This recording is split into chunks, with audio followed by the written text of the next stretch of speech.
হত্যার পর ট্রলারটি ভাসিয়ে দেওয়ার একটি ভিডিও এসেছে ৭১-এর হাতে। ভিডিওতে ভাসমান ট্রলারটির মাথায় লাল ও নীল রং আছে।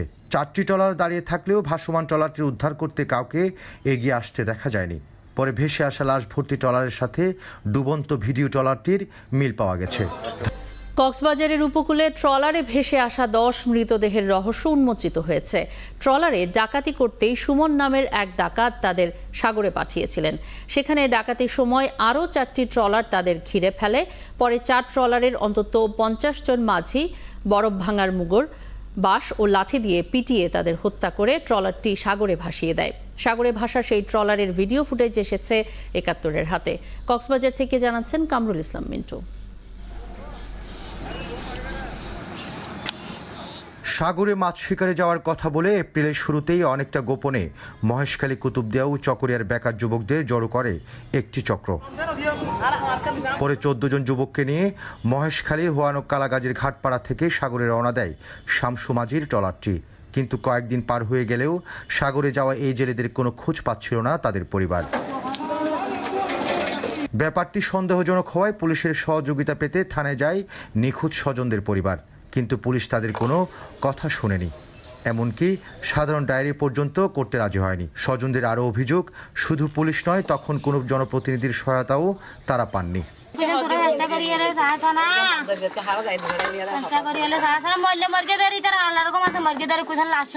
চেষ্টা করছে না মানুষ তো, কিন্তু মুরগি ঘটনা বগুনো দেখে কুটি কুটি কুটাই দিন দেখে দেন আর ভাই জীবনে তিন না করে তিনবার গিয়ে থানায় হয়তো চার দেখি এটা ইজিরি করে হানা লাভ নাই, পয়সা খরচ করে লাভ আছে না। মানে কক্সবাজার যাও, কক্সবাজার যাই স্পির আছে দেখা করো, দেখা করি তো এবার ব্যবস্থা করো। আজকে 3 দিন হয়েছে থানায় গেছে, থানায় যাই দেখতেছে জিরি করাইতে গেছে। আসলে এখানে জিরি না করে ওদেরকে একটা সাদা কাগজ ধরাই দিয়ে পাঠাই দিছে। কাগজটা যখন আনছে, যখন দেখতেছি ওখানে কোনো অভিযোগ নাই, কোনো কিছু নাই, কোনো একটা সিগনেচার নাই। নিখোঁজদের খোঁজ নিতে গিয়ে ৭১-এর সাথে কথা হয় বাবু সানি নামে এক জেলের। সেদিন তার সামনেই ডাকাত ধরার কথা বলে সাগরে রওনা দেয় আনোয়ার ফারুক মাঝি সহ ৪টি ট্রলার। পরে তারা কোলে ফিরে এসে শামসু মাঝি নেওয়া যায়, মানে করুণসিদ্ধের মাঝি তারা বেগুম মানে ঘটনা আসিল দিয়ে, মানে করুণসিদ্ধের মাঝি তারা আসিল। তারপরে আর ডাহা দিয়ে আর কামড় আসিল দে কুতুর দিয়া ফোরহান মাঝি আসিল। তো আর মাঝি মানে কি গাঢ় মাজা আগি বুঝছেন না। নিখোঁজের ১৫ দিন পর ২৩ এপ্রিল কক্সবাজারের নাজিরাট থেকে ভেসে আসে একটি ট্রলার। সেই ট্রলারের নিচে কোল্ড স্টোর থেকে উদ্ধার করা হয় নিখোঁজ 10টি মরদেহ। মৃতদেহগুলো মর্গে আনা হলে ওসমান গনি, শওকত উল্লাহ, নুরুল কবির, শামসু মাঝি, শাহজাহান ও তারেকের মরদেহ শনাক্ত করে স্বজনরা। তারা জানান, সোনাদিয়ার সুমন ডাকাতের কথাই সাগরে গিয়েছিল তাদের স্বজনরা। সুমন আমার ছেলেকে ডেকে নিয়ে গেছে। কাশেম সুমনের কথা বলে নিয়ে গেছে। মূলত আমার ছেলে চাষাবাদের কাজ করে, কোনোদিন সাগরেই যায়নি। না না, আমার ছেলে কখনো সাগরে যায়নি। সে নূর কবিরের কথায় সাগরে গিয়েছিল, সে মাছ ধরেনি কখনো।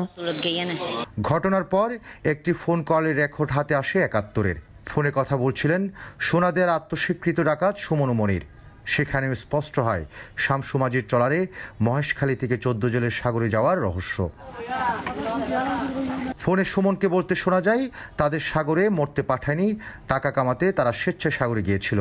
যাতে স্পষ্ট হয় সাগরে মাছ ধরা নয়, বরং ডাকাতি করে টাকা কামাতেই তাদের পাঠানো হয়েছিল। তাদেরকে আমরা পাঠিয়েছি, কিন্তু মরতে তো আর পাঠাইনি। আমাদের নামে কেন মামলা হবে? আদালতের কাছে স্বীকারোক্তিমূলক জবানবন্দিতে জানা যায় কিভাবে ঘটেছে হত্যাকাণ্ড।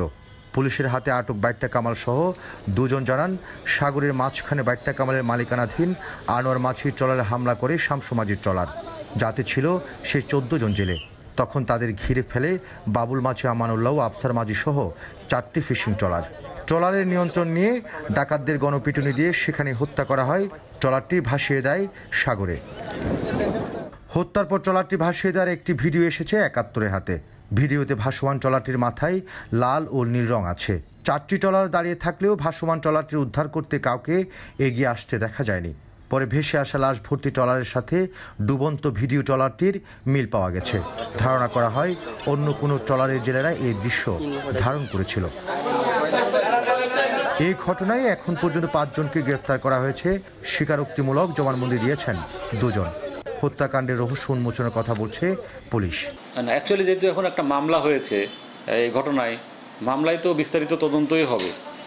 হ্যাঁ, সেক্ষেত্রে জিডি নেওয়া না নেওয়ার বিষয়টি এখন গৌণ হয়ে গেছে, যেহেতু তারা একটা হত্যাকাণ্ডের শিকার হয়েছেন এবং হত্যাকাণ্ডের পরে একটা হত্যা মামলা হয়েছে, সুতরাং এই বিষয়ে তো তদন্ত যথাযথভাবে এগিয়ে যাবে। যে তথ্য পাওয়া যাবে সেগুলো আমরা আরও বিশ্লেষণ করব। এটি একটা অত্যন্ত গুরুত্বপূর্ণ একটি মামলা, যে কারণে তদন্তকারী কর্মকর্তাকে এই তদন্ত কার্যে সহায়তা করার জন্য তদন্ত সহায়ক একটি কমিটিও ইতিমধ্যে গঠন করা হয়েছে মামলা রুজুর সাথে সাথে। আত্মস্বীকৃত ডাকাত সুমন 2018 সালে কক্সবাজারে জলদস্যু হিসেবে স্বরাষ্ট্রমন্ত্রীর কাছে আত্মসমর্পণ করেছিল, কিন্তু সে কিভাবে আবারও দস্যুতায় ফিরে এলো তা প্রশ্ন রয়েছে। কক্সবাজার পরিদর্শনে এসে পুলিশ প্রধান বলেন, এমন কেউ আবারও জলদস্যুতায় জড়িয়েছে কিনা তা খতিয়ে দেখা হচ্ছে। এটারও কাজ চলছে, এটাও হবে। এটা এরকম না যে এটা হবে না, আমরা এটা ছেড়ে দিয়েছি, এটা এরকম না। এর প্রক্রিয়াটা একটু লম্বা এবং প্রতিটি প্রক্রিয়াতেই আমরা সর্বশেষেও কিন্তু আবার দেখি যে যারা ফিরে এসছে তারা সঠিক রাস্তায় আছে কিনা, নাকি আবার সেই পুরনো পথে গিয়েছে। এটা যাচাই বাছাই প্রক্রিয়া সম্পন্ন করে যত একটু সময় লাগে, বাট এটা কাজ যেটা শুরু হয়েছে এটা শেষ হবে। সেদিন সাগরে গিয়েছিল 14 জন, তাই প্রশ্ন উঠেছে বাকি 4 জন তাহলে কোথায়? সংশ্লিষ্টরা বলছেন এক্ষেত্রে জেলেদের সংখ্যাই গোলমিল হতে পারে। এটি নিয়েও তদন্ত চলছে। কামরুল ইসলাম মিন্টু, 71, কক্সবাজার।